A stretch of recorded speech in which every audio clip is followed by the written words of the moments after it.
السلام علیکم ورحمۃ اللہ وبرکاتہ۔ آج اسی تساں واسطے ایک انتہائی اور دلچسپ چیز کہن کے آیا اور ایک نئی قسم دی معلومات کہن کے آیا اور دسنا چاہتے ہیں کہ والدین دے اعتبار نال انساناں دیاں چار قسمیں ہیں۔ والدین دے اعتبار نال انساناں دیاں چار قسمیں ہیں۔ تساں پتہ ہے کہ نہیں پتہ؟ سن کے نو اچھی طرح اور آخر تک سنیں۔ والدین دے اعتبار نال انساناں دیاں چار قسمیں ہیں۔ سب تو پہلی قسم ہے کہ انسان کو بغیر ماں باپ دے اللہ تبارک و تعالی پیدا کیتا ہے۔ سب تو پہلی قسم بغیر ماں باپ دے اللہ تعالی انسان کو پیدا کیتا ہے۔ پتہ ہے کس کو؟ آدم علیہ السلام کو بغیر ماں باپ دے پیدا کیتا ہے۔ اور دوسری قسم کہ بغیر ماں دے پیدا کیتا ہے۔ انسانہ دی دوسری قسم والدین دے اعتبار نال کہ بغیر ماں دے پیدا کیتا ہے۔ اما حوا علیہ السلام کو بغیر ماں دے پیدا کیتا ہے۔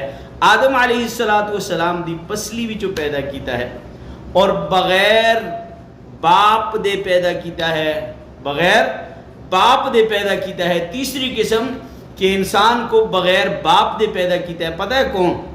عیسیٰ علیہ السلام بغیر باپ دے پیدا کیتے ہیں۔ القاہا الی مریم و روح من، یہ نا قرآن دی آیت ہے۔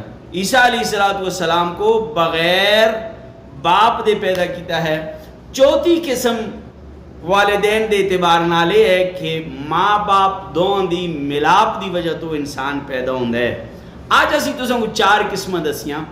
بغیر ماں باپ دے پیدا ہونا آدم علیہ السلام، بغیر ماں دے پیدا ہونا حوا علیہ السلام، بغیر باپ دے پیدا ہونا عیسیٰ علیہ السلام، اور ماں باپ دونوں نال پیدا ہونا تمام انسان۔ اگر یہ ویڈیو معلوماتی لگے تو اس کو شیئر ضرور کرو، دوسرے تک ضرور پہنچاؤ۔ ہند کو اسلامی و دینی چینل یوٹیوب اس کو ضرور سبسکرائب کرو، ضرور سبسکرائب کرو۔